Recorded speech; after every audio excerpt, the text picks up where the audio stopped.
حضرت عمر رضی اللہ تعالی عنہ کا جب یروشلم فتح ہوا، حضرت ابو عبیدہ بن جراح رضی اللہ تعالی عنہ حضرت عمر کو دعوت دیتے ہیں کہ آپ مدینے سے چلیں اور یروشلم میں پہنچیں۔ حضرت عمر مدینے سے چلتے ہیں، کتنا بڑا قافلہ لے کر کے، کتنا پروٹوکول ہے۔ حضرت عمر اکیلے اور ساتھ ایک غلام، اور اونٹ بھی ایک، باری باری سوار ہوتے ہیں، کبھی غلام سوار ہوتا ہے، کبھی عمر سوار ہوتا ہے۔ حکمران تو وہ تھے لوگوں کی دہلیز پہ امن دینے والے، لوگوں کی چوکھٹ پہ جو ہیں وہ نور بانٹنے والے۔ آج کے حکمرانوں نے تمہیں رمضان المبارک کے اندر لوڈ شیڈنگ کا پیکج دیا ہے، اور آج بچے بھی تڑپ رہے ہیں اور جوان بھی سسک رہے ہیں، اور ماہ سیام میں جن اذیتوں میں قوم کو مبتلا کر دیا ہے وہ کسی سے مخفی نہیں ہے۔ اور تمہیں میں حضرت عمر کی کہانی سناؤں۔ حضرت عمر جن کو تخت حکومت پہ بیٹھتے تھے، اور ان کا تخت کو سونے زبرجد کا نہیں تھا، مسجد نبوی کی چٹائی تھی، اور سارا دن وہاں بیٹھ کے لوگوں کی باتیں سنتے، اور جب رات کے اندھیرے گہرے ہوتے عمر بھیس بدل کے مدینے کی گلیوں کا گشت کرتے۔ کہا تمہارے گھر سے دھواں نکل رہا ہے اور بچے رو رہے ہیں، ان کو کھانا کیوں نہیں دیتا؟ کہنے لگی عمر کی جان کو رو رہی۔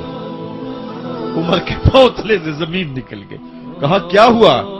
کہا 3 دن سے ہمارے ہاں کھانے کے لیے کچھ نہیں ہے، روزانہ بچے روتے ہیں، اور میں ہنڈیا کے اندر پتھر ڈال کر کے نیچے سے آگ ڈالتی رہتی ہوں کہ بچے انتظار کر کر کے سو جائیں گے، کم وقت سو بھی نہیں رہے، اور وہ پتھر پکیں گے بھی کیا، اور میں عمر کی جان کو رو رہی ہوں۔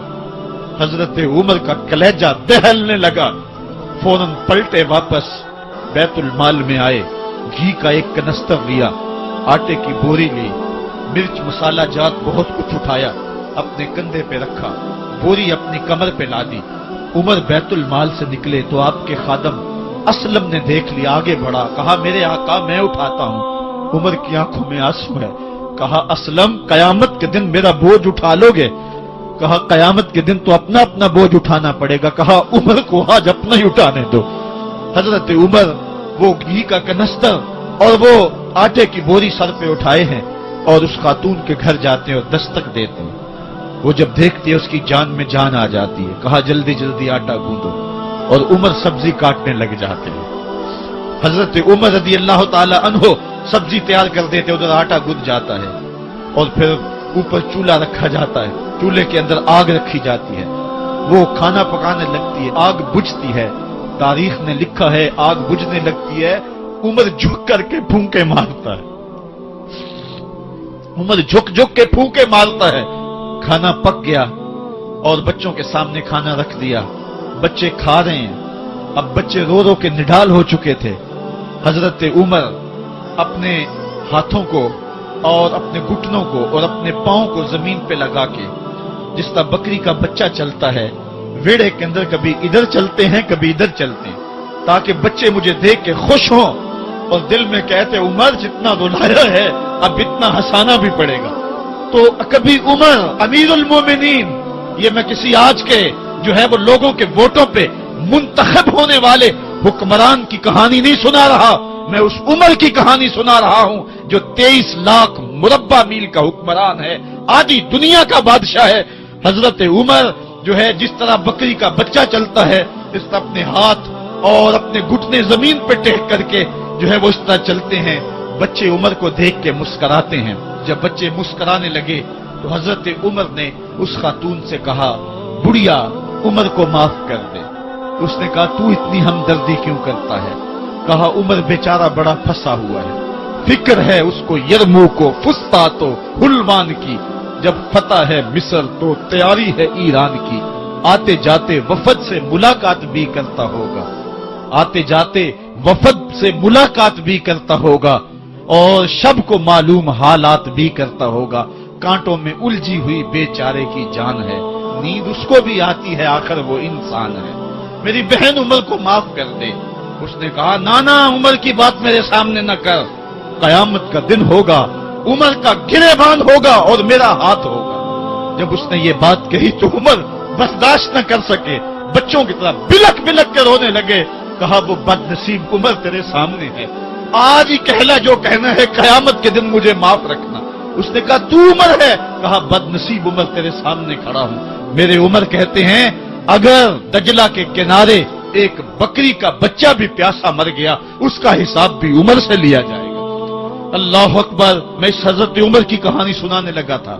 حضرت عمر نکلے یروشلم میں، ایک اونٹ ہے، ایک غلام ہے، کبھی وہ سوار ہوتا ہے، کبھی آپ باری مقرر کی ہے۔ جب قریب پہنچے یروشلم کے تو عمر کی باری نکیل پکڑنے کی اور غلام کی باری اوپر سوار ہونے کی آ گئی۔ غلام نے کہا آقا میں مرضی سے اپنی باری چھوڑتا ہوں، آپ آ جائیں، دشمنوں کے مفتوحہ علاقے میں آ رہے ہیں، تازہ تازہ علاقہ فتح ہوا ہے، اسلام کی شان و شوکت ظاہر ہو۔ عمر نے کہا اسلام کی شان و شوکت ایسے ظاہر نہیں ہوتی ہے، اپنی باری پہ تم بیٹھو گے، اپنی باری پہ میں بیٹھوں۔ لوگ منتظر کھڑے ہیں، دور سے جب دیکھا کہا اس کی ہیبت سے کانپتے تھے ہم، یہ تو کوئی حبشی لگتا ہے، رنگ کالا ہے، ہونٹ موٹے ہیں، اس سے تو زیادہ حسین اس کا غلام ہے جو آگے آگے چل رہا ہے۔ حضرت ابو عبیدہ نے کہا دھوکہ کھا رہے ہو، ہمارا آقا وہ نہیں ہے جو اونٹنی کے اوپر سوار ہے، ہمارا آقا وہ ہے جو لگام تھامے آگے آگے چل رہا ہے۔ حضرت عمر رضی اللہ تعالیٰ عنہ کو آگے بڑھ کے جابیہ کے مقام پہ حضرت ابو عبیدہ بن جراح نے استقبال کیا تو حضرت عمر آگے بڑھے اور انہوں نے آگے بڑھ کر کے حضرت ابو عبیدہ کے دونوں کندھوں پہ ہاتھ رکھا اور سنو حضرت عمر نے کیا کہا لا الہ الا اللہ انا کنا اذل قوم فاعزنا اللہ بالاسلام۔ کہا کہ لا الہ الا اللہ، اے ابو عبیدہ بن جراح ہم ایک ذلیل قوم تھے اور اللہ نے ہمیں اسلام کی وجہ سے عزت عطا کی ہے، اور میں تمہیں ایک تاریخ ساز بات کہنے لگا ہوں اور وہ یہ ہے کہ جب تک ہم اس عزت والے اسلام کے دامن کو تھامے رہیں گے ہماری عزت قائم رہے گی، اور جب اسلام کے علاوہ کسی اور جگہ سے عزت ڈھونڈیں گے تو رسوا کر کے رکھ دیے جائیں گے۔ یہ ہے وہ خلاصہ جو حضرت عمر نے امتوں کے عروج و زوال کا بیان کیا ہے۔ اس امت کو جو خیرات ملی ہے تخت و تاج کی، وہ پینٹاگون سے نہیں ملی، وہ واشنگٹن سے نہیں ملی، وہ وائٹ ہاؤس سے نہیں ملی، وہ محمد عربی کے جوڑوں کا صدقہ ملی ہے۔ اس لیے جب ہم نے اسلام سے انحراف کیا پاکستان حاصل کیا گیا تھا۔ پاکستان کا مطلب کیا؟ لا الہ الا اللہ۔ ہم نے اس نعرے کو چھوڑ دیا ہوا ہے، ہم نے انحراف کر دیا ہے۔ آج ہماری نظریں مغرب کی طرف لگی ہیں کہ تخت و تاج اس سے نصیب ہوتے ہیں اور دنیا کے اوپر ہم رسوا ہو کے رہ گئے۔ ہماری پستی، ہماری زبوحالی، ہماری ذلت کا سبب یہ ہے کہ جس جگہ سے ہمیں عزت ملی تھی ہم نے وہ مرکز ہی چھوڑ دیا ہے۔ اس مرکز حیات کو، اس مرکز زندگی کو، اس مرکز عزت کو ہم نے چھوڑ دیا ہے اور دنیا کے اوپر ہم رسوا ہو رہے ہیں۔ انہی حضرت عمر کی کہانی ہے۔ وادی تہامہ سے گزر رہے تھے کہ بچوں کی طرح بلک بلک کے رونے لگے۔ کہا عمر جوان آدمی ہو اور بچوں کی طرح بلک کے رو رہے ہو؟ کہا تم نہیں جانتے، مجھے بچپن کی کہانی یاد آ گئی۔ کہا کیا کہانی ہے؟ کہا یہی عرض تہامہ تھی، میرے باپ خطاب نے مجھے 5 اونٹ دیے تھے، کہا انہیں لائن میں کھڑا کرو سیدھا۔ میں آگے والا سیدھا کرتا تھا، پیچھے والا ٹیڑھا ہو جاتا، پیچھے والا سیدھا کرتا، آگے والا ٹیڑھا ہو جاتا۔ میرے باپ خطاب نے مجھے بڑا مارا۔ کہا ایک عرب کے بیٹے ہو کہ تم سے 5 اونٹ لائن میں کھڑے نہیں ہوتے؟ کہا ایک زمانہ عمر پہ وہ تھا کہ اس سے 5 اونٹ لائن میں کھڑے نہیں ہوتے تھے، اور آج شرق سے لے کر غرب تک 23 لاکھ مربع میل کی حکمرانی اور انسان بھی لائن میں کھڑے ہیں۔ یہ محمد عربی کے جوڑوں کا صدقہ نہیں ہے تو اور کیا ہے؟ عمر سے تو 5 اونٹ لائن میں کھڑے نہیں ہوتے تھے۔ تو یہ عزتیں، یہ تخت و تاج، یہ حکومتیں ہمیں حضور کی دہلیز سے ملی۔ جب ہم نے اس دہلیز کو چھوڑ دیا تو دنیا کے اوپر رسوا ہو گئے اور ذلیل کر کے رکھ دیے گئے۔